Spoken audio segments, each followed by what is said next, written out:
প্রথমে বরণ করা হবে আজকের এই অনুষ্ঠানের প্রধান অতিথি তথা তথ্য সম্প্রচার দপ্তরের মাননীয় মন্ত্রী শ্রদ্ধেয় শ্রী অনুরাগ সিং ঠাকুর মহোদয়কে। বরণ করবেন নেহেরু যুব কেন্দ্র সংগঠনের স্বেচ্ছাসেবিকারা এবং উপহার তুলে দেবেন নেহেরু যুব কেন্দ্র সংগঠনের রাজ্য অধিকর্তা শ্রীমতী জবা চক্রবর্তী মহোদয়।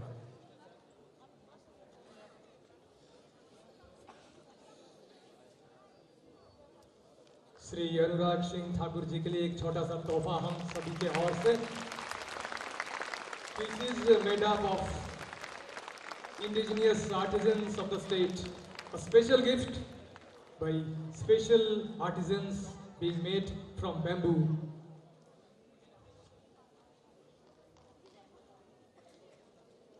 Anurag Singh Thakur ji, Union Minister for Information and Broadcast, Youth Affairs and Sports. He is a member of parliament from Hamirpur, Himachal Pradesh. He has been the youngest chief whip in the 16th Lok Sabha. Fourth time, sir, I was right. Fourth time member of Lok Sabha. He is from Hamirpur, Himachal Pradesh. Youngest ever chief whip in Lok Sabha. And let me tell you, he is a regular commissioned officer of Indian Territorial Army. At present, holding the post of captain.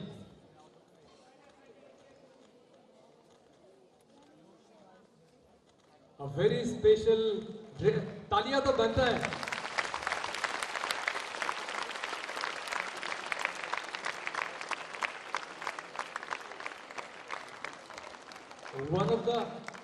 One of the most young, dynamic, talented and handsome politicians this country has ever seen. देखिए कितना अच्छा लग रहा है। एक तालियां तो बनता है सर के लिए।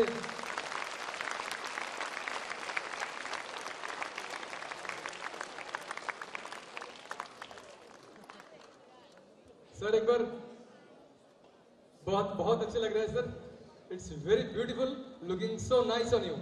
It's a traditional jacket of our indigenous tribal people of Tripura. Shrimati Pratima Bhowmik আমাদের সঙ্গে রয়েছেন।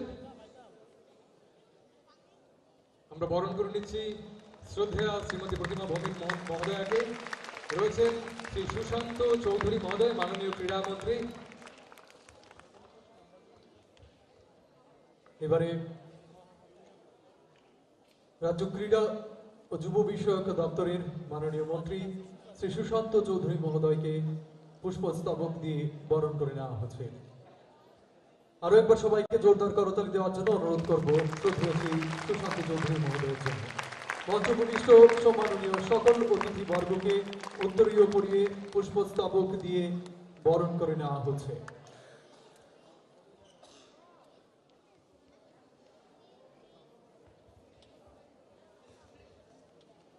মাননীয় অধিকর্তা যুব বিষয়ক ক্রীড়া দপ্তর শ্রী সুবিকাশ দেববর্মা স্যারকে আমরা বরণ করে নিলাম।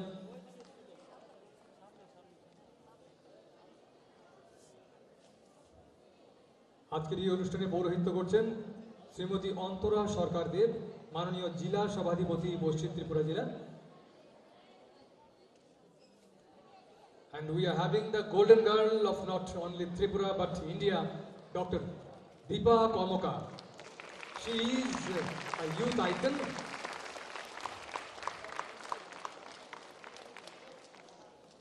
Now, the NSSL Women's College is proudly presenting a very special Uttariya to our Honorable Anurag Singh Thakur ji. Sir, आपके लिए Women's College Agartala, the NSS unit of the college was established in 1964.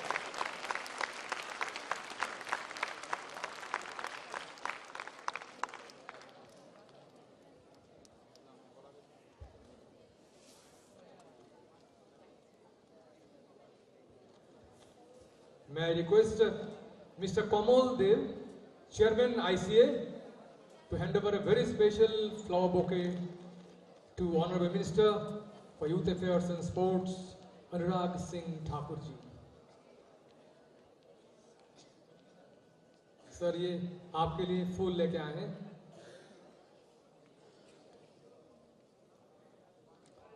One traditional Uttariya for you, sir.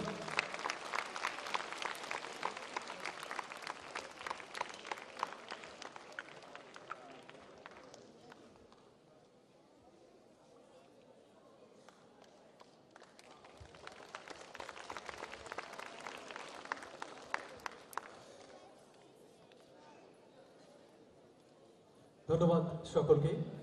এবারে উদ্বোধনী সঙ্গীত পরিবেশনায় আশা সঙ্গীত কলা কেন্দ্রের শিল্পীবৃন্দ। Hello hello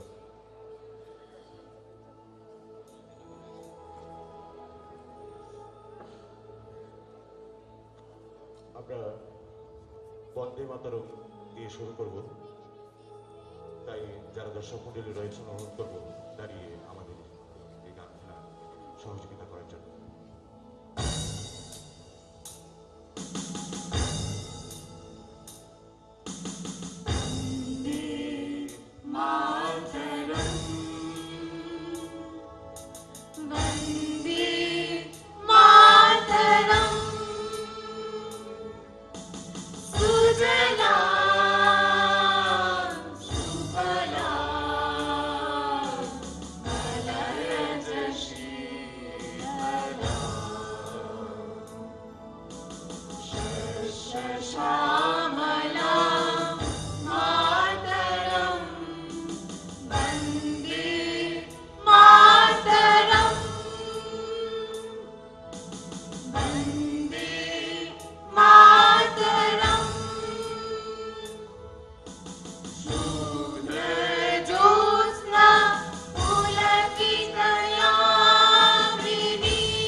Kusumi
আশা সঙ্গীত কেন্দ্রের শিল্পীবৃন্দকে ধন্যবাদ সকলকে।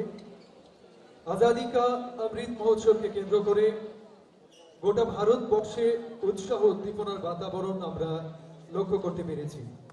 দেশবাসী দেশভক্তি ও দেশপ্রেমের ভাবনায় উদ্বুদ্ধ হয়ে রাষ্ট্র নির্মাতা ও সকল স্বাধীনতা সংগ্রামীদের শ্রদ্ধা নিবেদন করছে। যুব মন্ত্রণালয়ও এই উপলক্ষে অনেক কর্মসূচি আয়োজন করে চলেছে, যার মধ্যে একটি আমাদের আজকের এই অনুষ্ঠান যুব সংবাদ 2047 ভারত। এই বিষয়ে আরো বিস্তারিত জানিয়ে এবারে সকলের উদ্দেশ্যে স্বাগত সম্ভাষণ রাখবেন নেহেরু যুব কেন্দ্র সংগঠনের state director Shrimati Jaba Chakraborty মহোদয়া। Now may I request Srimati Jaba Chakraborty ma'am, Honorable State Director, Nehru Yuva Kendra Sangathan, Tripura. May I request ma'am for official welcome address in Yuva Sambad India Act 2047. Thank you. নমস্কার। আমি প্রথমে যুব প্রতীক বীর সৈনিক স্বামী বিবেকানন্দের চরণে আমার শতকোটি প্রণাম। আজকের যে অনুষ্ঠান যুব সংবাদ ইন্ডিয়া @2047, এই যুব সম্মেলনে উপস্থিত আছেন আজকের অনুষ্ঠানের মাননীয় সভানেত্রী শ্রীমতী অন্তরা দেব সরকার, সভাধিপতি পশ্চিম ত্রিপুরা। মঞ্চে রয়েছেন আমাদের আজকের মুখ্য অতিথি তথা উদ্ভূত মাননীয় মন্ত্রী youth affairs government of India শ্রদ্ধেয় শ্রী অনুরাগ সিং ঠাকুরজি। আপনাকে আমি নেহেরু যুবকেন্দ্রের ত্রিপুরার পক্ষ থেকে অসংখ্য অভিনন্দন জানাচ্ছি, কৃতজ্ঞতা জানাচ্ছি, স্বাগত জানাচ্ছি। আপনার এই শিডিউলের মধ্যে আমাদের এই ত্রিপুরা রাজ্যে আসার যে সময়টুকু দিয়েছেন, আমরা সবাই কৃতজ্ঞ। মঞ্চে রয়েছেন আমাদের guest of honour, honourable minister of state, ministry of social justice and environment, government of India, শ্রদ্ধা শ্রীমতী প্রতিমা ভৌমিক মহোদয়। আপনাকেও আমি অভিনন্দন জানাই, স্বাগত জানাই। মঞ্চে রয়েছেন আমাদের ত্রিপুরা রাজ্যের মাননীয় মন্ত্রী youth affairs sports Shri Sushanta Chowdhury মহোদয়, আমাদের সম্মানিত অতিথি হিসেবে উপস্থিত রয়েছেন। আপনাকেও আমি অভিনন্দন, সম্মান এবং স্বাগত জানাচ্ছি। মঞ্চে রয়েছেন আমাদের এই মঞ্চে স্পেশাল অতিথি হিসেবে শ্রী সুবিকার দেববাবা মহোদয়, director youth affairs sports government of Tripura. রয়েছেন আমাদের doctor Dipak Karmakar, Padma Shri awardee, Olympiad gymnast. Special guest হিসাবে আপনাকে আমি অভিনন্দন জানাচ্ছি এবং অভিনন্দন জানাচ্ছি NSS state liaison officer Shri doctor Chitrajit ভৌমিককে এবং অভিনন্দন জানাচ্ছি বিভিন্ন দপ্তর থেকে আগত আধিকারিক বৃন্দ। রয়েছেন আমাদের বিভিন্ন গ্রাম থেকে আগত যুব সংস্থার যে সমস্ত প্রতিনিধিবৃন্দ, যুব ভাই বোনেরা। রয়েছে আমাদের এনএসএস ভলান্টিয়ার ভাইয়েরা বোনেরা, রয়েছে এনসিসি থেকে আগত ভাই বোনেরা, রয়েছে স্কাউট গাইড থেকে আগত ভাই বোনেরা এবং আমাদের এই শিল্পী বৃন্দ যারা বন্দে মাতরম গানটি পরিবেশন করে গেছেন। সকলকে আমি নেহেরু যুবকেন্দ্র ত্রিপুরার পক্ষ থেকে অভিনন্দন, স্বাগত জানাচ্ছি। এবং আজকের যে অনুষ্ঠান সেটা অত্যন্ত একটা সুন্দর অনুষ্ঠান। সেই অনুষ্ঠানের উদ্দেশ্যই হচ্ছে মত বিনিময় করা, অর্থাৎ আমাদের এই আগামী দিনে যারা এই ভারত গঠনের কাজে নিয়োজিত রয়েছেন, স্বেচ্ছাসেবক সেবার মাধ্যমে নিজের গ্রামকে, দেশকে গড়ার জন্য যারা সংকল্প নিয়েছেন এই ভলান্টিয়ার্স বৃন্দ, এবং আমাদের যারা গাইড করবেন, যারা আমাদেরকে, আমাদের যে আইকন রয়েছে, আমাদের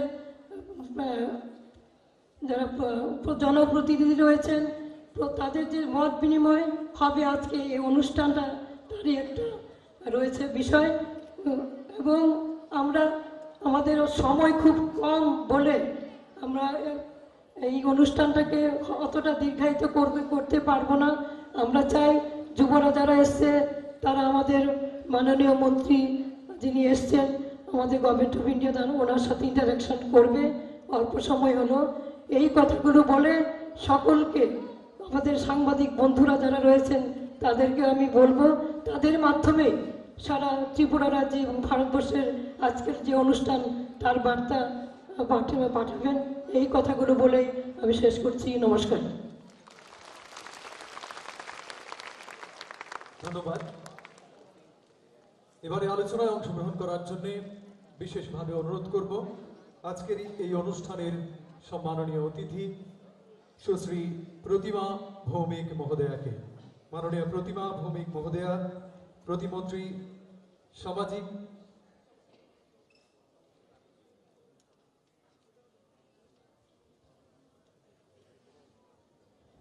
একটু অনুষ্ঠান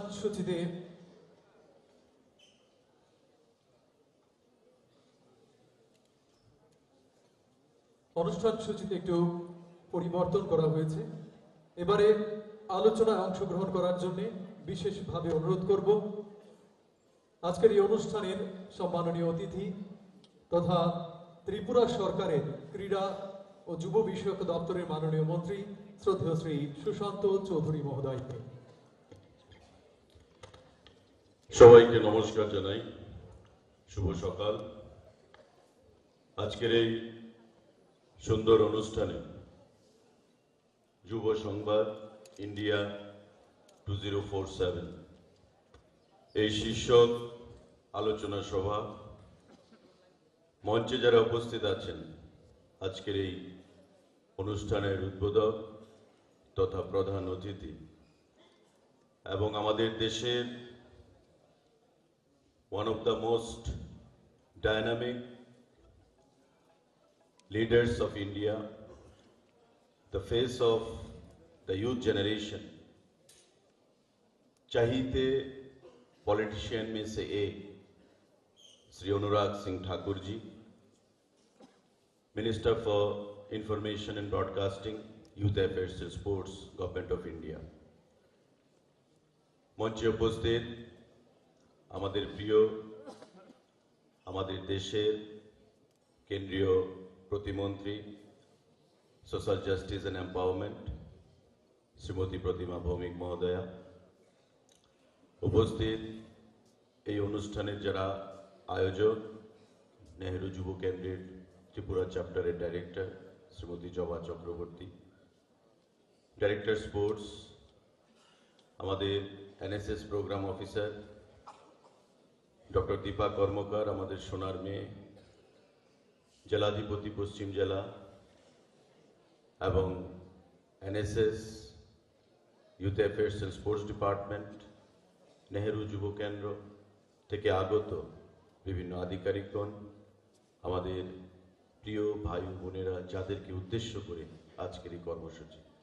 আমি খুব সংক্ষেপে 2 মিনিটের মধ্যে বক্তব্য রাখবো, কারণ अनुराग जी को उदयपुर में भी जाना है, वहाँ पे और एक कार्यक्रम है, उसको संबोधन करके उसको वापस फिर दिल्ली पहुँचना है आज को।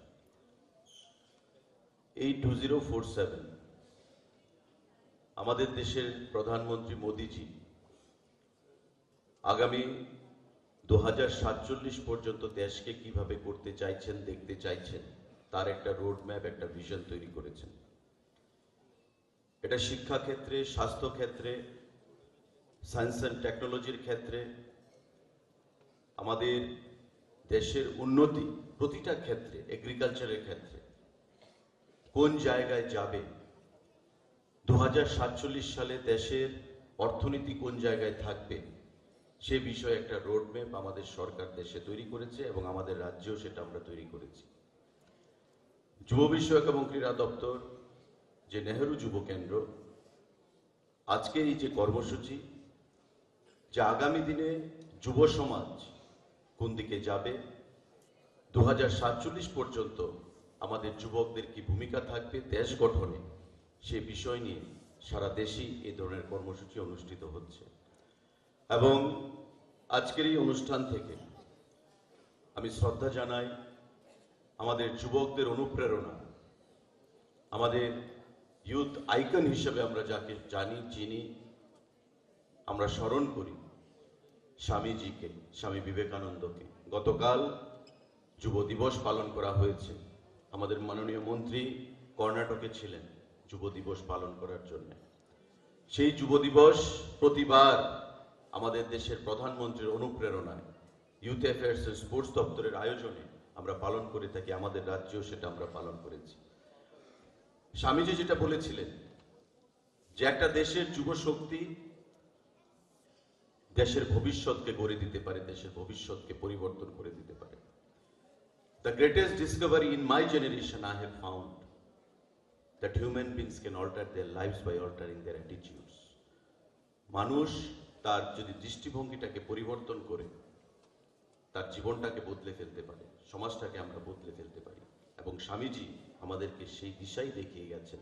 এবং স্বামীজির আদর্শের উপর ভর করেই আজকের আমাদের এই যুব সংবাদ 2047 যে আমাদের লক্ষ্য, সেই লক্ষ্যমাত্রা আজকে ধার্য করা হয়েছে। মাননীয় মন্ত্রী বক্তব্য রাখবেন, ওনার আগামী দিনে কি কর্মসূচি, এবং উনি দায়িত্ব নেওয়ার পর থেকে ক্রীড়া ক্ষেত্রে আমরা ভারতবর্ষের অলিম্পিক বলুন, আমাদের প্রতিটি ক্ষেত্রে আমরা এগিয়ে চলেছি, মেডেল আসছে। আমাদের রাজ্যকে আমরা কেউ চিনতাম না খেলার দিক থেকে, দীপা কর্মকার আমাদেরকে সেই পরিচিতি দিয়েছে। ক্রীড়া ক্ষেত্রেও আমাদের অনুরাগ সিং ঠাকুর পরিকাঠামোগত উন্নয়নের ক্ষেত্রে আজকে ফুটবলের অ্যাস্ট্রোটার্ফ থেকে শুরু করে অ্যাথলেটিক ট্র্যাক থেকে শুরু করে উনি আমাদেরকে প্রদান করেছেন এবং কথা দিয়েছেন আগামী দিনে আরও প্রদান করবেন, যাতে আমরা এখানে খেলো ইন্ডিয়ার মতো আসর করতে পারি এবং আগামী দিনে ন্যাশনাল গেমসের মতো আসর যেন আমরা করতে পারি। তো এটা আমাদের দেশকে অনেক উঁচু নীতি শিখরে নিয়ে যাচ্ছে। এবং স্বামীজি যেটা বলেছিলেন, ever arise and stop not till the goal is achieved. উঠো, জাগো, এবং যতক্ষণ না পর্যন্ত লক্ষ্যে পৌঁছতে পারছো না ততক্ষণ তুমি ক্ষান্ত হইও না। আজকের এই যুব সমাজের কাছে একজন যুব দপ্তরের মন্ত্রী হিসাবে মাননীয় মন্ত্রীও যুব দপ্তরকে প্রতিনিধিত্ব করছেন, আমাদের এটাই বার্তা থাকবে যে যতক্ষণ না পর্যন্ত আমাদের লক্ষ্যে আমরা পৌঁছতে পারছি না, আমরা কোনোদিন যেন ক্ষান্ত না হই। চলতে গেলে, চলার পথে, জীবনে, পরিবারে, ব্যবসায়, প্রতিটা ক্ষেত্রে ঘাত প্রতিঘাত আসবে, চ্যালেঞ্জেস আসবে। বীর সেই হয় যে চ্যালেঞ্জকে গ্রহণ করে সামনের দিকে এগিয়ে যায়। বাধা বিপত্তি আসবে, কিন্তু বুদ্ধিমত্তা দিয়ে, সাহস দিয়ে বাধা বিপত্তিকে অতিক্রম করে চলারই নাম জীবন, এবং জয় তারই হবে যে সমস্ত কিছু চলার পথে অতিক্রম করে সামনের দিকে এগিয়ে যাবে, লক্ষ্যমাত্রাকে ঠিক রেখে। স্বামীজি সেই জিনিসটাই চেয়েছিলেন। আজকে তাই স্বামীজি নরেন্দ্রনাথ থেকে স্বামী বিবেকানন্দ হিসাবে পরিণত হয়েছিলেন। পারিবারিক প্রাচুর্যতা থাকা সত্ত্বেও যখন পিতা মারা যায়, রামকৃষ্ণ পরমহংস দেবের কাছে গিয়ে যখন বললেন যে গুরুজি, আমার বাবা মারা গেছেন, আমার পরিবারে অনটন চলছে, আমি কষ্টে রয়েছি, আমাকে দিশা দেখাও। রামকৃষ্ণ পরমহংস দেব বললেন, মা কালীর কাছে গিয়ে ধ্যান করো, তুমি তোমার উত্তর পেয়ে যাবে। তোমার কি চাই মা কালীর কাছে গিয়ে সেখানে চেয়ে নাও। রামকৃষ্ণ পরমহংস দেবের কথা শুনে স্বামীজি মা কালীর ধ্যানে যখন মগ্ন হলেন, নিজের জন্য কিছু চাইতে পারলেন না। উনি এসে বললেন যে আমি নিজের জন্য কিছু চাইতে পারিনি, কারণ আমার কাছে মনে হয়েছে যে আমার থেকে আরো অনেক কষ্টে পৃথিবীতে মানুষ রয়েছে, তাদের জন্য কিছু করা দরকার। রামকৃষ্ণ পরমহংসদেব মাথায় হাত বুলিয়ে বললেন, আমি জানি তোমার জন্ম পৃথিবীতে পরোপকারের জন্য হয়েছে, মানুষের জন্য হয়েছে, নিজের জন্য তুমি কোনোদিন কিছু চাইতে পারবে না। এবং সেখান থেকেই মানব ধর্ম পালন করার জন্য সেই স্বামীজি মানুষের কাছে উদার্ত কণ্ঠে আহ্বান জানিয়েছেন যে মানব ধর্ম পালন করতে হবে। Service to man is service to god. জীবে প্রেম করে যেই জন সেই জন সেবিছে ঈশ্বর। আমার সেই জিনিসটাই মাথায় রেখে উনি বেরিয়ে পড়লেন। একদিকে হিন্দু ধর্ম প্রচার শিকাগোতে গিয়ে, অন্যদিকে ভারতবর্ষের বিভিন্ন প্রান্তে ঘুরে ঘুরে ব্রহ্মচর্য পালন করে আজকে ভারতবর্ষের শিকাগো, পৃথিবীর আমেরিকার শিকাগো শহরে গিয়ে my dear sisters and brothers of America এই বক্তব্য রেখে আজকে স্বামীজি ইউথ আইকন হিসাবে পৃথিবীতে তার পরিচিতি লাভ করেছিলেন। সুতরাং আজকের এই সুন্দর দিনে যুব দিবস আমরা গতকাল পালন করেছি। আমাদের প্রধানমন্ত্রী স্বামীজিকে অনুসরণ করেন। প্রধানমন্ত্রী বলেছেন যে আমি চেয়েছিলাম বেলুর মঠে এসে সেখানে সন্ন্যাসী হয়ে যেতে। বেলুর মঠের সন্ন্যাসীরা গুরুদেবরা মহারিষরা আমাকে বললেন যে তোমার জন্ম হয়েছে মানুষকে পালন করার জন্য, মানুষকে সেবা প্রদান করার জন্য, সন্ন্যাসী হওয়ার জন্য নয়। আজকে আমাদের প্রধানমন্ত্রী সেখানে স্বামীজিকে স্মরণ করছেন। আমাদের যুব বিষয়ক এবং ক্রীড়া দপ্তর আমরা স্বামীজিকে স্মরণ করে আগামী দিনে এই যে আমাদের ভিশন যে 2047 আমাদের দেশ কেমন হবে, আমাদের দেশের যুবকরা কি ভূমিকা পালন করবে, সেই জিনিসটাই আজকে আলোচনায় স্থান পেয়েছে। আমি নেহেরু যুব কেন্দ্রকে অনেক অনেক ধন্যবাদ জানাই, শুভেচ্ছা জানাই। তারা এই কর্মসূচি পালন করেছে এবং যারা যুবক ভাইয়েরা আমার এখানে এসছেন, বোনেরা এসছেন, আমি প্রত্যেকের কাছে আহ্বান জানাবো যে আপনারা আগামী দিনে একটা ভালো মানুষ হিসেবে নিজেকে প্রতিষ্ঠিত করুন, যাতে আমরা একটা সামাজিকভাবে এই রাজ্যকে আমাদের উন্নয়নের ক্ষেত্রে প্রত্যেকটি ক্ষেত্রে এক ত্রিপুরা, শ্রেষ্ঠ ত্রিপুরা করতে পারি। মোদিজি যেটা বলেন, সবকা সাথ সবকা বিকাশ, সবকা বিশ্বাস সবকা প্রয়াস, এই নীতিতে চলেই আমাদের দেশকে এগিয়ে নিয়ে যেতে হবে এবং এতে করে যুবকদের একটা বিশাল ভূমিকা থাকবে আগামী দিনে। কারণ ভারতবর্ষ হচ্ছে যুবকদের দেশ। 65 to 66% পপুলেশন আমাদের রেশিও হচ্ছে যুবক, যেটা আগামী দিনে বিশ্বের অন্য সমস্ত দেশকে দিশা দেখাবে যুব শক্তির দিক থেকে, হিউম্যান রিসোর্সের দিক থেকে, মানব সম্পদের দিক থেকে। এই জিনিসটা মাথায় রেখেই আমাদের এই যে 2047 যে আমাদের রোড ম্যাপ, সেই রোড ম্যাপ আমাদের তৈরি করা হয়েছে এবং এতে করে আমাদের যুবকদের একটা বিশাল ভূমিকা নিতে হবে। এই কোটি কথা বলে আমি মাননীয় মন্ত্রীকে, অনুরাগ সিং ঠাকুরকে অনেক অনেক ধন্যবাদ জানাচ্ছি। ওনার ব্যস্ততম সময় থেকে আমাকে এয়ারপোর্টে নেমে বলছিলেন যে আমি বিগত 4 দিন ঘুমোতে পারিনি। এয়ারপোর্টে গতকাল কলকাতা এয়ারপোর্টে থেকে ঘুমাতে হয়েছে। কর্ণাটক থেকে, ব্যাঙ্গালোর থেকে এসেছেন যুব দিবস পালন করে। সারা দেশে ট্রাভেল করছেন, মানুষের জন্য করার মানসিকতা নিয়ে বেরিয়েছেন। যেমন স্বামীজি বেরিয়েছিলেন সারা দেশে, সারা পৃথিবীতে হিন্দু ধর্ম প্রচার করার জন্য। আজকে স্বামীজি নেই, কিন্তু হিন্দুত্ব নিয়ে, হিন্দু ধর্ম নিয়ে আজকে সারা বিশ্বে যোগা নিয়ে, বেদান্তা নিয়ে যেভাবে আলোচিত হচ্ছে, বিশ্বের দরবারে ভারতবর্ষকে একটা উন্নয়নের শিখরে পৌঁছে দিয়েছে মোদিজির নেতৃত্বে। আগামী দিনেও আমাদের যুবদের সেই জিনিসটাই মাথায় রেখে করতে হবে। আমি সবাইকে নমস্কার জানাচ্ছি, অসংখ্য ধন্যবাদ জানাচ্ছি। জয় হিন্দ, ভারত মাতা কি জয়। অসংখ্য ধন্যবাদ যুব বিষয়ক ও ক্রীড়া দপ্তরের মাননীয় মন্ত্রী শ্রী সুশান্ত চৌধুরী মহোদয়কে আপনার অনুপ্রেরণাদায়ক আলোচনার জন্য। এবারে আলোচনায় অংশগ্রহণ করার জন্য বিশেষভাবে অনুরোধ করব আজকের এই অনুষ্ঠানের সম্মাননীয় অতিথি, সামাজিক ন্যায় ও ক্ষমতায়ন মন্ত্রকের মাননীয় প্রতিমন্ত্রী শ্রীমতী প্রতিমা ভৌমিক মহোদয়কে। একটা জোরদার করতালি হয়ে যাক মহোদয়। সবাইকে শুভ সকাল।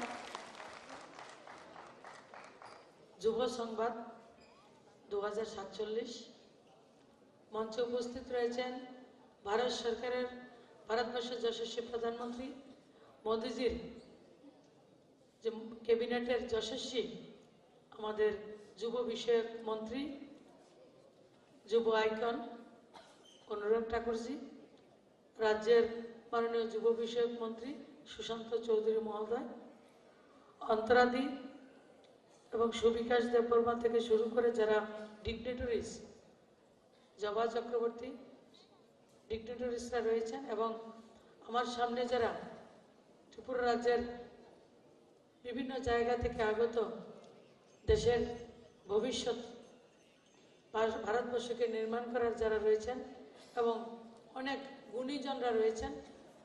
দীপা কর্মকার রয়েছেন, পাশাপাশি আমাদের দীপা কর্মকারের যিনি ট্রেনার নন্দীবাবু রয়েছেন। আমার সাংবাদিক বন্ধুরা, সবাইকে শুভ সকাল। আমরা আজকে মাননীয় মন্ত্রী মহোদয়ের কথা শুনতে এসেছি। গতকালকে আমরা গোটা দুনিয়া যাকে মানছেন, এখন পর্যন্ত স্বামী বিবেকানন্দের জন্মদিন যুব দিবস হিসাবে আমরা উদযাপন করেছি। রবীন্দ্রনাথ ঠাকুর বলেছেন, ভারতবর্ষকে যদি জানতে হয় বিবেকানন্দকে জানতে হবে। আজকে শুধু ভারতবর্ষের যুবক নয়, গোটা পৃথিবীর যুবকরা আমাদের এই স্বামী বিবেকানন্দকে অনুসরণ করছেন, অনুকরণ করছেন। যিনি খুব কম বয়সে ভারতবর্ষকে এবং সনাতনকে বিশ্বের দরবারে প্রতিষ্ঠিত করার জন্য একাই কাঁধে তুলে নিয়েছেন সমস্ত দায়ভার। তাকে প্রকৃত যদি আমরা শ্রদ্ধাঞ্জলি দিতে যাই তাহলে ভারতবর্ষ নির্মাণে 2047-এ যে স্বপ্ন আমরা দেখছি মাননীয় মোদীজির নেতৃত্বে, সেই স্বপ্ন এই সভাগারে আমরা যারা যুবকরা রয়েছে সেই সবার স্বপ্ন মাননীয় প্রধানমন্ত্রীজি একসঙ্গে দেখছেন। যুবক মানে হচ্ছে তেজ, যুবক হচ্ছে ঊর্জা, যুবক হচ্ছে শক্তি, যুবক হচ্ছে এক বন্যার মতো, এক প্লাবনের মতো এক প্রবাহ। এবং সকালবেলা যখন সূর্য রশ্মি উদ্ভাসিত হয়, সেই উদ্ভাসিত যে শক্তি, সেই শক্তিটা হচ্ছে যুব শক্তি। আর 2047 সালে ভারতবর্ষকে পৃথিবীর সর্বশ্রেষ্ঠ রাষ্ট্র নির্মাণ করতে গেলে আমাদের যুবকরা রয়েছে, সেই পরিপূর্ণ শক্তি যুবকদের মধ্যে রয়েছে। এই যুবকরাই ভারতবর্ষকে পৃথিবীর সর্বশ্রেষ্ঠ রাষ্ট্র হিসেবে নির্মাণ করবে, এটা আমাদের মাননীয় প্রধানমন্ত্রীজির বিশ্বাস। এবং আজকে আমাদের যুব বিষয়ক মন্ত্রী আপনাদেরকে সঙ্গে ইন্টারাকশন করে আমাদের সরকারের কি মোটু রয়েছে এবং সরকার 2047 নিয়ে কীভাবে চিন্তা করছে, যুবকদেরকে আমরা কিভাবে কাজে লাগাচ্ছি সেই বিষয়ে উনি কথা বলবেন, সেই প্রত্যাশা রাখছি। এবং আগামী দিন আমরা সবাই মিলে এক ত্রিপুরা শ্রেষ্ঠ ত্রিপুরার সাথে সাথে এক ভারত শ্রেষ্ঠ ভারত এই যুবকদের মাধ্যমে নির্মাণ হবে, সেই প্রত্যাশা রেখে সবাইকে অনেক অনেক শুভেচ্ছা জানিয়ে আমার কথা বলা শেষ করছি। বন্দে মাতরম, ভারত মাতা কি জয়, জয় ভারত। অসংখ্য ধন্যবাদ শ্রী প্রতিমা ভৌমিক মহোদয়াকে, মাননীয় প্রতিমন্ত্রী সামাজিক ন্যায় ও ক্ষমতায়ন মন্ত্রক, ভারত সরকার। जब भी हम किसी कार्यक्रम का शुरुआत करते हैं हम एक दंती गणेश जी का नमन करते हैं। आइए गणेश वंदना के साथ आज का ये कार्यक्रम को आगे बढ़ाएं। मंच पे आ रहे हैं संगम डांस एकेडमी के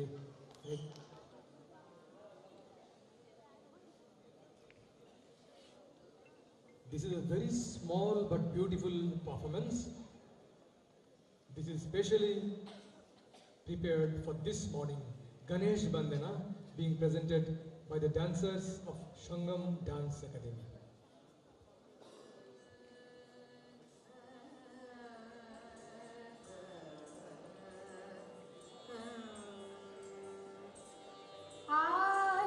आनन्दनर्तन गणपतिं बापये आनन्दनर्तन गणपतिं बापये चिदानन्दनर्तन गणपतिं बापये परमानन्दनर्तन गणपतिं बापये चिदाकार मूलाधार ओंकार गजवदनं परमं परमानन्दनर्तन गणपतिं बापये चिदाकार मूलाधार ओंकार गजवदनं परमं परमानन्दनर्तन गणपतिं बापये चिदाकार मूलाधार ओंकार गजवदनं परमं परमानन्दनर्तन गणपतिं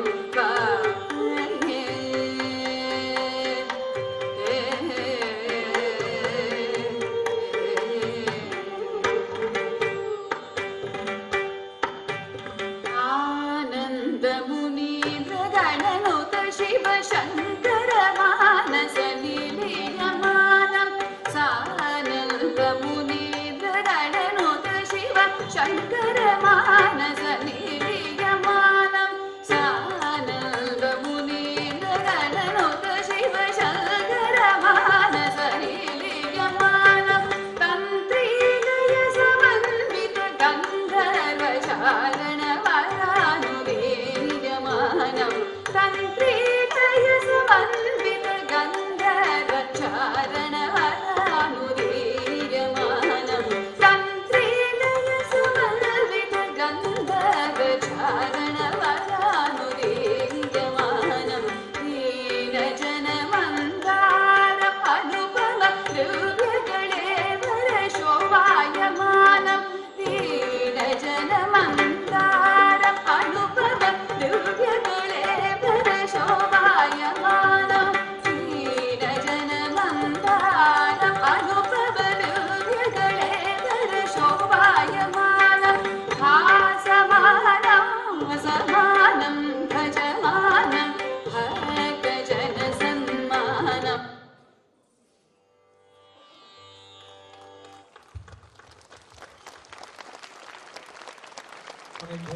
জানাই নৃত্যশিল্পীদের। এবারে আজকের অনুষ্ঠানে যিনি পৌরোহিত্য করছেন অন্তরা সরকার দেব মহোদয়া, মাননীয় জেলা সভাধিপতি শ্রী অনুরাগ সিং ঠাকুরজিকে বিশেষ শুভেচ্ছা স্মারক হিসেবে শাল তুলে দিচ্ছেন।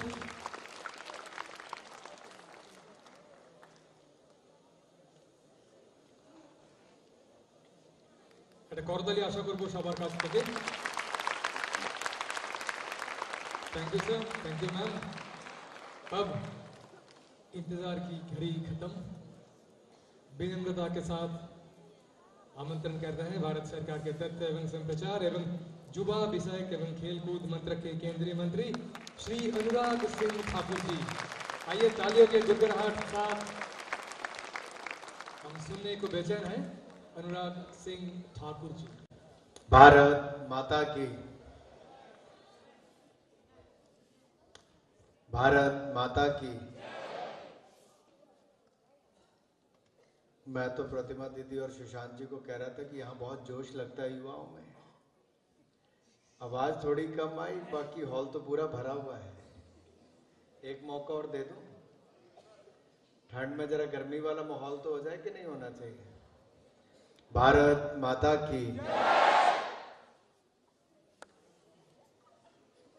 थोड़ा फर्क पड़ा है कि नहीं? चलो इधर वालों को मौका देते हैं, बिल्कुल राइट साइड वालों को, सिर्फ ये वाली लाइन। भारत माता की। बीच वालों को मौका। भारत माता की। इनसे थोड़ा बेहतर है कि नहीं?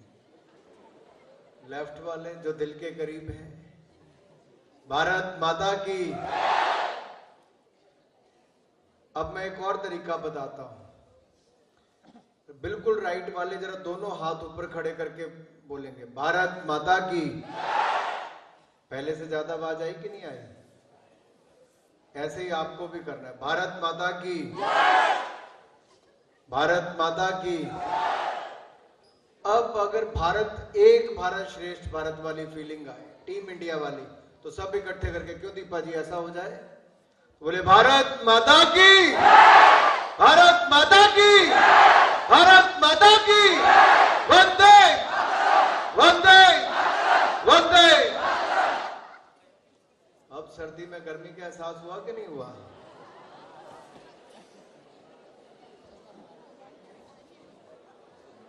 युवा संवाद भारत 2047। आज के इस कार्यक्रम में मंच पर उपस्थित भारत सरकार की माननीय मंत्री बहन आदरणीय प्रतिमा भौमिक जी, हमारे युवा साथी, मेरे प्रिय मित्र और जल शक्ति मंत्री, युवा कार्यक्रम खेल मंत्री आदरणीय सुशांत चौधरी जी, यहाँ पर उपस्थित पद्मश्री दीपा कर्माकर जी,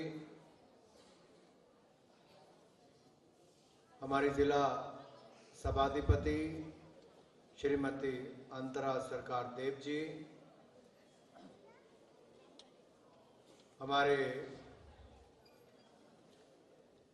स्टेट डायरेक्टर NYKS जबा चक्रवर्ती जी, कुणाल गौतम जी, डॉक्टर भौमिक जी, श्री सुविकाश देवरामा जी, उपस्थित सभी मेरे युवा साथियों और मीडिया से आए हुए मेरे प्रिय मित्रों, नवयुग का नव सृजन युवाओं तुम्हारे हाथ में है।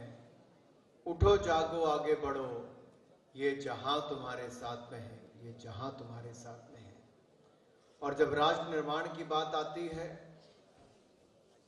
तो देश और दुनिया में युवाओं की ओर ही सबका ध्यान जाता है। और जिस तरह से प्रतिमा दीदी कह रही थी, युवा मानो तेज, युवा माने ऊर्जा, युवा माने नई सोच, युवा माने नए सपने, युवा माने नए लक्ष्य, युवा माने नो नेगेटिविटी। युवा माने इस देश और दुनिया का भविष्य। युवा माने उम्मीद का सूरज।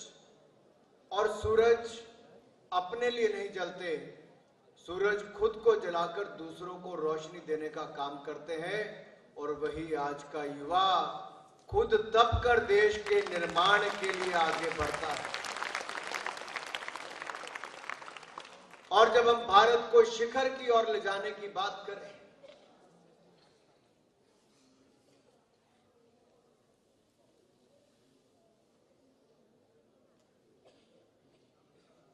और जब मैं शिखर की ओर ले जाने की बात करता हूं, तो स्वामी विवेकानंद जी का सपना कि भारत 21वीं शताब्दी में विश्व गुरु बने, दुनिया को नेतृत्व देने का काम करे। स्वामी विवेकानंद का नाम भी नरेंद्र नाथ, और एक नरेंद्र का सपना भारत को नई ऊंचाइयों पर ले जाने का दूसरे नरेंद्र के नेतृत्व में हो रहा है। मोदी जी के नेतृत्व में भारत आगे बढ़ रहा है। और आज मैं कह सकता हूं, जो G20 की प्रेसिडेंसी भारत को मिली है, जो G20 की अध्यक्षता भारत को मिली है, यह अपने आप में भारत में एक ऐसा अवसर है कि हम भारत के गौरवशाली इतिहास को, कला, संस्कृति, साहित्य को दुनिया को बता सकें, दुनिया को उससे अवगत करवा सकें। और यह मौका हमारे युवाओं के पास भी है, क्योंकि G20 प्रेसिडेंसी के अंतर्गत Y20 का एंगेजमेंट ग्रुप भी है, यानी कि यूथ 20। इसकी मीटिंग्स भी देश भर में होंगी। क्या आपके त्रिपुरा में, मेरे त्रिपुरा में Y20 की टॉक्स करवानी चाहिए कि नहीं करवानी चाहिए? क्या युवाओं के बीच में लाना चाहिए, यूनिवर्सिटीज में, कॉलेजेस में? क्या युवाओं को उसका भागीदार बनाना चाहिए? क्या NYKS, NSS, NCC, scout and guides, खिलाड़ियों को और बाकी विद्यार्थियों को इसका हिस्सा बनाना चाहिए? अगर बनाना चाहिए तो मैं भी आपको विश्वास दिलाता हूं कि हम Y20 टॉक्स यानी Y टॉक्स और Y वॉक, हम दोनों ही आपके हर यूनिवर्सिटी, हर कॉलेज में आकर करवाएंगे, ताकि युवाओं की बात को भी, जो दुनिया भर के लोग, दुनिया के 20 सबसे शक्तिशाली देश जिसका G20 का ये ग्रुप है, ये समूह है, उनके जब बड़े नेता सितंबर महीने में मिलेंगे, तब हम देश भर के युवा क्या सोचते हैं, हम उनकी सोच का एक डॉक्यूमेंट बनाकर हम उनको देने का प्रयास करेंगे कि जहां दुनिया के युवा क्या सोचते हैं और मेरे भारत का युवा दुनिया को आगे बढ़ाने के लिए, भारत को आगे बढ़ाने के लिए क्या सोचता है, हम उसको भी आगे देंगे। जैसा मोदी जी के नेतृत्व में हमने प्रदूषण मुक्त या क्लाइमेट चेंज की अगर मैं बात करूं, तो COP21 में और COP26 में भारत ने नेतृत्व देने का काम किया है। और नेतृत्व किस दिशा में? जब दुनिया के बड़े बड़े देश हट गए, कुछ नहीं कर पा रहे थे, तो international solar alliance Modi ji ने बनवाया, जो 2030 का लक्ष्य था सोलर पावर जनरेशन का, रिन्यूएबल एनर्जी का, विंड और सोलर का, वो हमने 2030 नहीं, 9 साल पहले भारत ने 2021 में ही पूरा करने का काम किया, जो दुनिया का कोई और देश नहीं कर पाया। ये बात मैं युवाओं से इसलिए कर रहा हूं क्योंकि मेरे प्रिय युवा साथियों, आप भविष्य का भारत क्या देखना चाहते हो, वो आपको तय करना है और आपको ही उसको बनाना है। इसलिए क्लाइमेट चेंज की जब बात आती है, जलवायु परिवर्तन की जब बात आती है, ये आपके जीवन पर फर्क भी डालता है, किसान के भी डालता है, तो बाकी सबके भी जीवन पर प्रभाव डालता है। लोग कहते हैं पहले मौसम ऐसा नहीं होता था, आजकल बदल गया। कभी एकदम से सूखा पड़ता, कभी एकदम से बारिश आती, कई जगह तूफान आता, कई जगह साइक्लोन आता है। ये सब कैसे बदला? जलवायु परिवर्तन को देखते हुए जो चैलेंजेस ग्लेशियर्स के पिघलने सबका आ रहा है, इसके बारे में क्या करना है।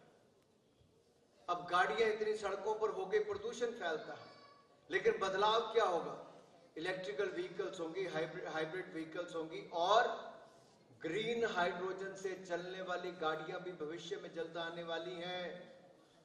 और भारत ने मोदी जी के नेतृत्व में नेशनल ग्रीन हाइड्रोजन मिशन को लॉन्च कर दिया है।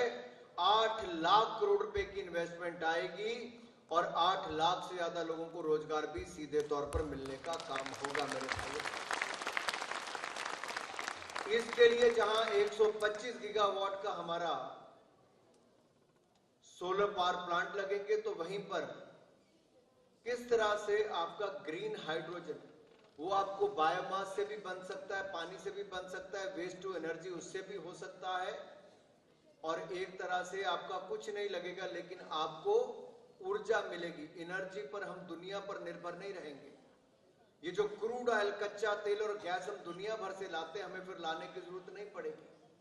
2030 तक हम लोग 1 लाख करोड़ का इंपोर्ट कम कर लेंगे। ये बात मैं आपसे इसलिए कर रहा हूं कि हमें आज नहीं, हमें आगे भविष्य की भी सोचनी है। सुशांत जी यहां पर थे जल शक्ति मंत्री के रूप में। क्या हर घर को पानी मिलना चाहिए, नहीं मिलना चाहिए?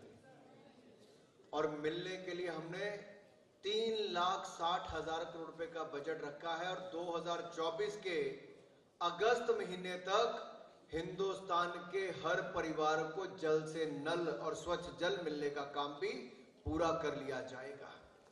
हमने 3 साल में इतना किया है, शायद पहले नहीं हो पाया। मित्रों, अगर हमें भारत को आगे बढ़ाना तो हर क्षेत्र में बढ़ाना पड़ेगा। मैं आपके ही मतलब की बात करता हूं। जितने देश में IIT, IIM, AIIMS, medical college 2014 से पहले जितने थे, जो 70 साल में जितने बने, उससे ज्यादा मोदी जी ने पिछले 8 साल में बनाने का काम किया। और मेरे त्रिपुरा को बड़ा एयरपोर्ट तो दिया ही, नेशनल फॉरेंसिक साइंस यूनिवर्सिटी देने का काम भी नरेंद्र मोदी जी की सरकार ने किया। और अब जहां हमने हॉकी का ग्राउंड, सिंथेटिक ट्रैक भी दे दिया है।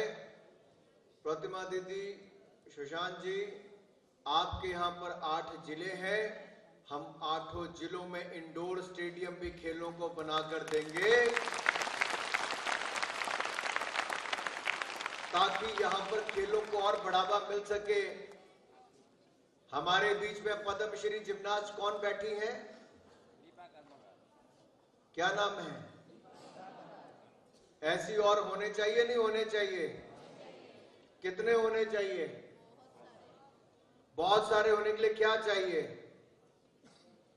अगर हमारे बीच में दीपा कर्माकर जी हैं, ऐसे हमारे बीच जिम्नास्ट कल्पना देवनाथ जी और यहां पर मंटू देवनाथ जी, ये सब यहां से हुए। और टेनिस स्टार हमारे सोमदेव देव वर्मा हो, या फिर स्विमिंग में रति रंजन धारी हो, महिला फुटबॉल में लक्ष्मिता रियांग हो, द्रोणाचार्य अवार्डी विश्वेश्वर नंदी हो। त्रिपुरा ने एक के बाद देश को बड़े बड़े खिलाड़ी देने का काम किया है, लेकिन आगे और खिलाड़ी निकल कर आए।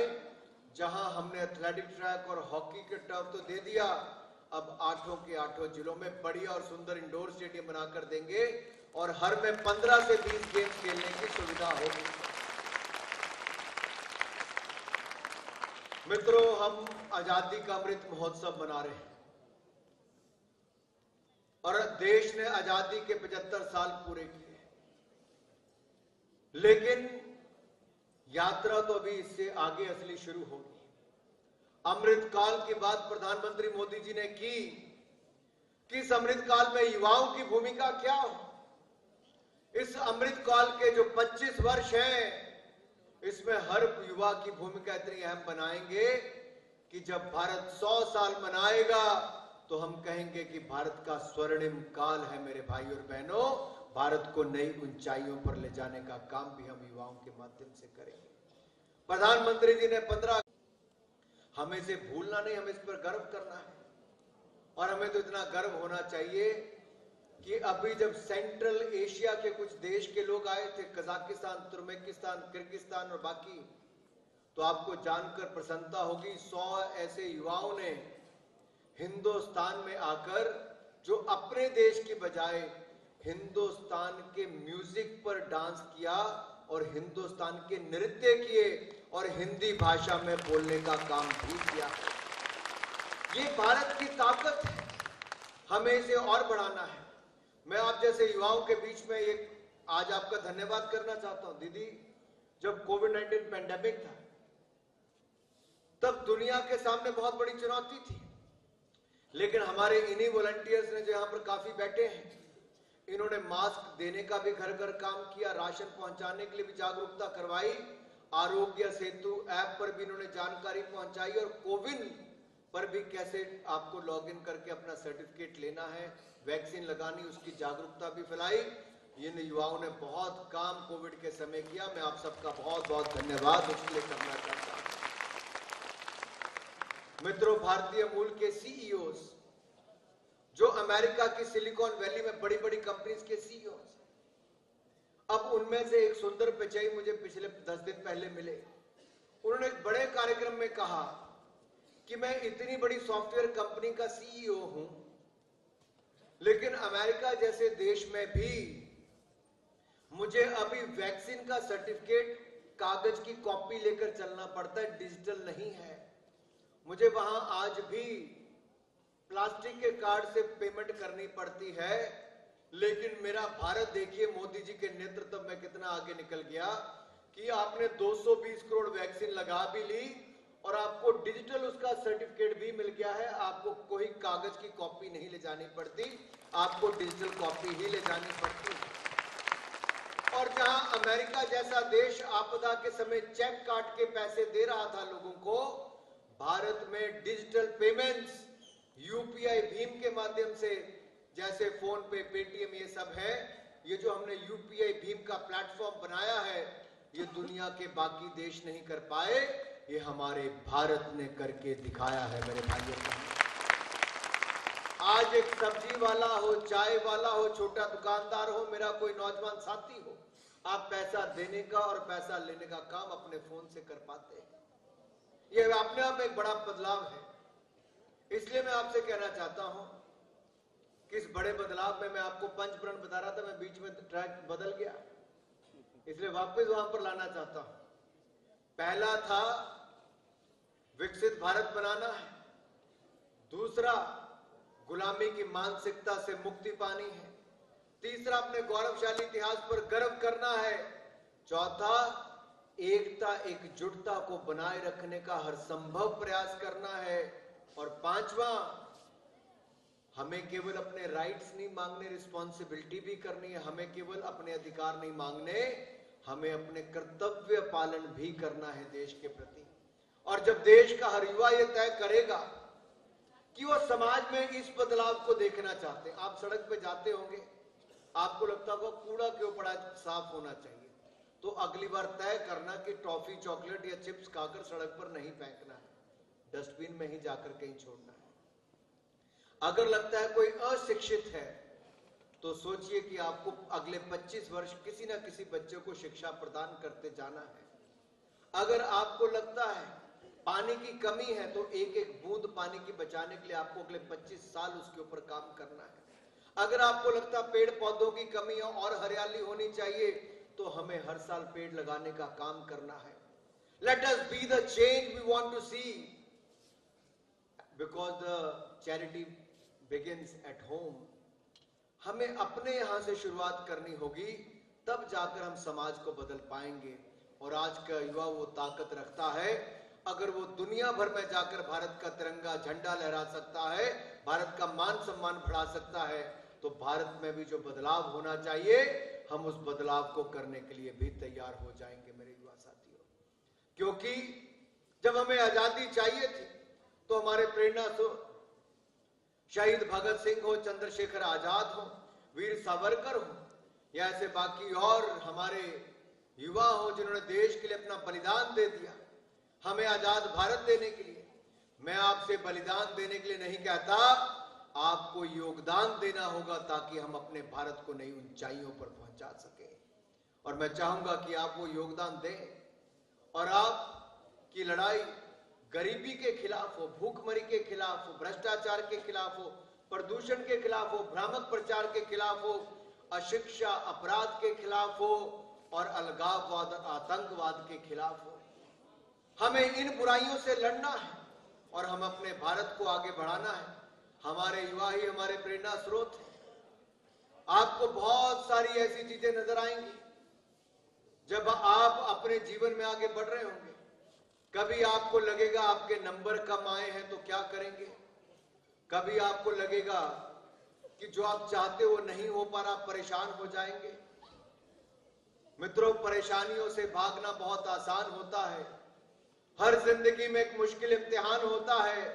भागने वालों को कुछ नहीं मिलता जिंदगी में, लड़ने वालों के कदमों में ही जहां होता है।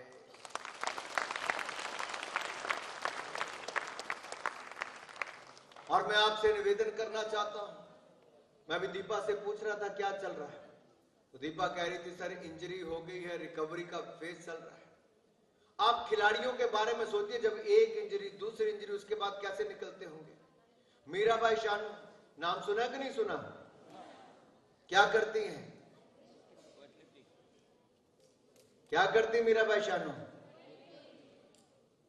कोई मेडल जीता है? कहां पर? ओलंपिक्स और कॉमनवेल्थ। यहां से ओलंपिक्स, यहां से कॉमनवेल्थ। मेरे युवा साथियों, मीराबाई चानू कोविड-19 पेंडेमिक के समय उसकी इंजरी हो गई थी। भारत सरकार ने, मोदी सरकार ने उसको रातों रात कुछ घंटों के अंदर अमेरिका भेजा, कोच के साथ भेजा। उसने अपनी रिकवरी 6 महीने तक की और सीधा जब टोक्यो में लैंड की तो भारत को मेडल जिताने का काम भारत की बेटी ने किया। अगर वो भी परेशान हो जाती कि इंजरी होगी, अब तो 6 महीने रह गए तो क्या करूंगी, तो कुछ नहीं कर पाते। इसलिए मेरा मानना है कि आप सबको ये जानना है कि हमें एक के बाद दूसरे ऐसे मुकाम आएंगे जहां पर चैलेंजेस तो नजर आएंगे, लेकिन चुनौतियों में ही तो अवसर है। आपदा में ही तो अवसर ढूंढना है, जो मोदी जी कहते थे। और देखिए, भारत के सामने इतनी बड़ी चुनौती थी कोविड-19 पेंडेमिक। मैं उस समय minister of state for finance था। आत्मनिर्भर पैकेज हमने बनाया। भारत के 80 करोड़ लोगों के लिए 3 साल तक 4 लाख करोड़ रुपए का अनाज बिल्कुल मुफ्त में देने का काम किया, ताकि कोई भी हमारा भाई और बहन भूखमरी के कारण ना मरे। और सबको महामारी से भी बचाया और भूखमरी से बचाने का काम भी मोदी सरकार ने किया। और ये तब हो पाया जब अनाज भी मिला और वैक्सीन भी मुफ्त में मिली। लेकिन साथ ही साथ भारतीय अर्थव्यवस्था को तेजी के साथ पटरी पर बढ़ाना है, तो उसके लिए डिफेंस सेक्टर को खोला गया।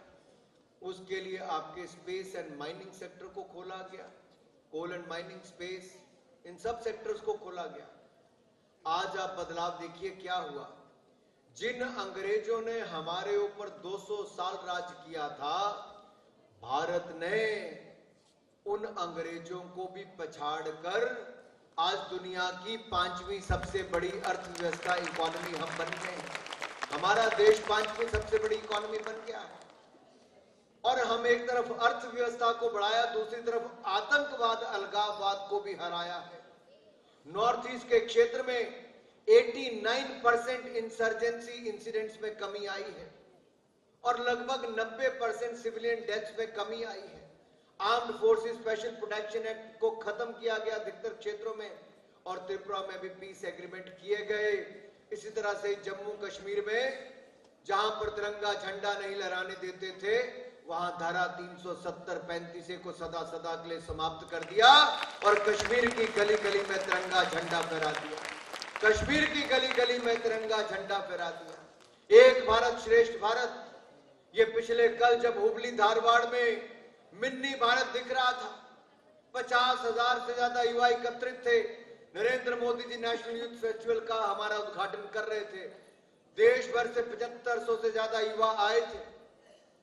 हमारे त्रिपुरा के युवा साथी भी वहां पर थे। ये सब ने कल संकल्प लिया कि भारत को आगे कैसे बढ़ाना है, आतंकवाद, अलगाववाद के खिलाफ कैसे लड़ेंगे, नशे के खिलाफ कैसे लड़ेंगे, गंदगी के खिलाफ कैसे लड़ेंगे और अपने भारत को आगे बढ़ाने का काम कैसे करेंगे। तो मित्रों, मैं तो यही कहूंगा, बंदूक उठाने वालों के खिलाफ आवाज उठाएं, लेकिन लोकतंत्र को और मजबूत करने का काम करें। Ballot is more stronger than the bullet.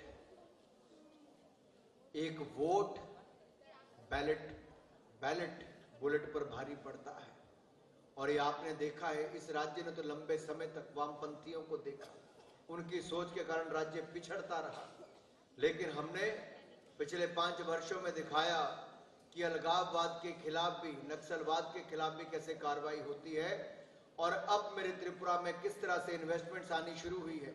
अभी तो छवि बदलने का काम हुआ है, आधारभूत ढांचा बनाने का काम हुआ है। अगले 5 सालों में आप देखोगे त्रिपुरा एक नई चुनौती और एक नए अवसर के साथ देश में खड़ा होगा। मेरा त्रिपुरा आगे बढ़ता हुआ और आगे नजर आएगा मेरे भाई और बहन। और मेरे त्रिपुरा को आगे बढ़ाने में आप सबका और सहयोग मिलेगा, क्योंकि आज कार्यक्रम और भी बहुत ज्यादा है। हम सबको 3 कार्यक्रम अभी और करने हैं। आप सब युवा साथी सर्दी के समय भी इतनी सुबह चलकर आए, मैं हृदय की गहराइयों से अपने सभी युवा साथियों का बहुत बहुत आभार प्रकट करता हूं। मैं देख रहा हूं बीच में बहुत सारे ट्रैक सूट पहनकर भी बैठे हैं, इसका मतलब कुछ खिलाड़ी भी बैठे हैं। मित्रों, भारत ने आज तक के सबसे ज्यादा ओलंपिक्स में मेडल, टोक्यो ओलंपिक्स में 7 जीते, पैरालंपिक्स में 19 मेडल जीते। पिछली बार तो हमारे 19 खिलाड़ी खेलने गए थे, इस बार हम 19 मेडल जीत कर लाए हैं। और डेफ ओलंपिक्स में 16 मेडल जीत कर लाए। कॉमनवेल्थ गेम में 61 मेडल जीते तो 22 गोल्ड मेडल जीते। और थॉमस कप में हमने 73 साल में कभी गोल्ड नहीं जीता था। इस बार बैडमिंटन में हमने थॉमस कप में गोल्ड मेडल जीतने का काम भी किया। आइए इकट्ठे मिलकर देश को आगे बढ़ाएं। और मैं आप सबसे निवेदन करता हूं कि निराश जिंदगी में मत कभी होना। मैंने पहले भी कहा, परेशानियों से भागना बहुत आसान होता है, वो रास्ता नहीं अपनाना है। हम तो उस देश के युवा हैं जहां स्वामी विवेकानंद ने आज से 150 साल से ज्यादा दुनिया भर में जाकर भारत का परचम लहरा दिया था मात्र 28 साल की उम्र में। आपको तो इस देश को बहुत आगे लेकर जाना है, इसलिए युवाओं के साथ ये संवाद कर रहे हैं कि अगले 25 वर्षों में भारत को 2047 में कहां देखना चाहते हो। आइए हम सब एक टीम के रूप में मिलकर काम करें और अपने भारत को आगे बढ़ाने का काम करें, अपने त्रिपुरा को आगे बढ़ाने का काम करें। आपके शानदार कार्यक्रम के लिए आप सबको बहुत बहुत बधाई। जय भारत, जय हिंद, जय त्रिपुरा।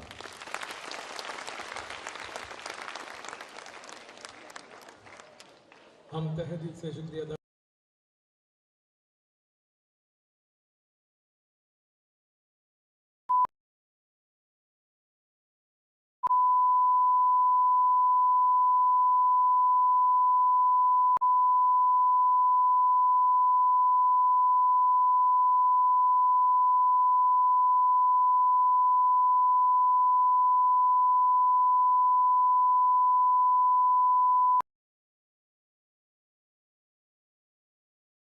আমি সঙ্গে দ্রোণাচার্য বিশ্বেশ্বর নন্দী স্যার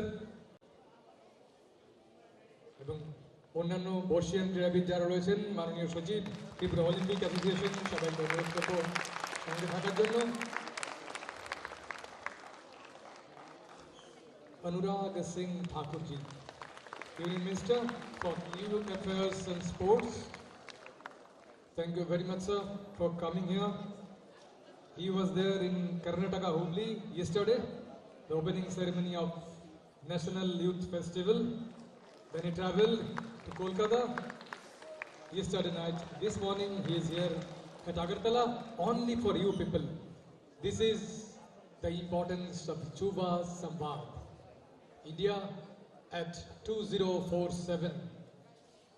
नेहरू युवा केंद्र संगठन की तरफ से, एनएसएस की तरफ से आप सबका फिर से स्वागत करते हैं, शुक्रिया अदा करते हैं साथ रहने के लिए।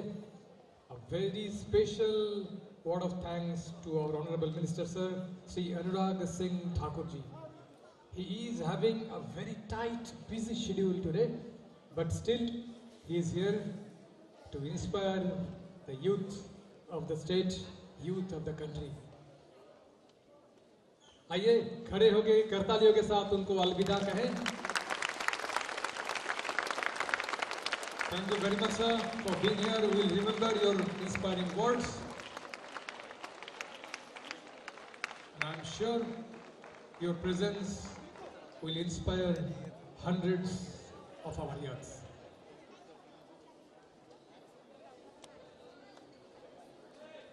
রিয়া গাঙ্গুলিকে একটু মঞ্চে আহ্বান জানাই। রিয়া গাঙ্গুলি চলে এসো।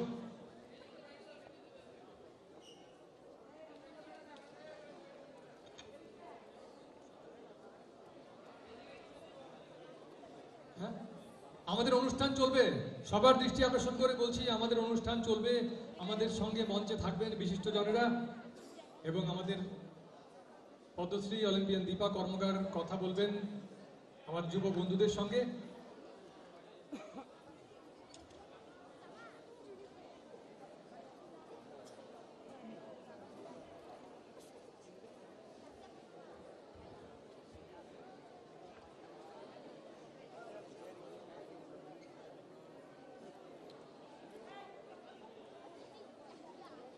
সবাইকে বলবো একটু আমাদের সঙ্গে থাকার জন্য।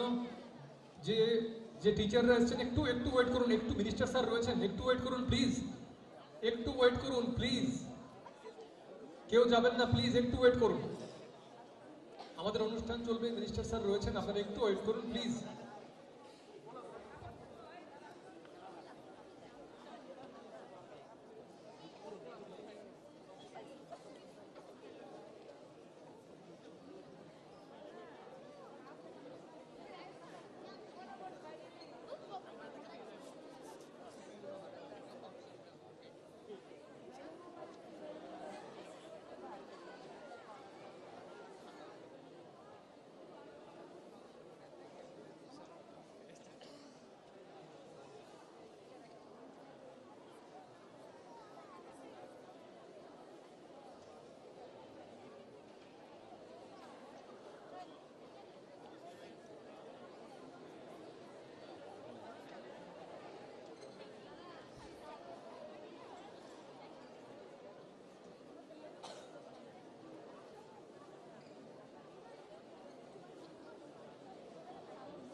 আমাদের দ্বিতীয় পর্বের অনুষ্ঠান আমরা এখনই শুরু করব। সবাইকে ধৈর্য সহকারে একটু অপেক্ষা করার জন্য অনুরোধ করছি।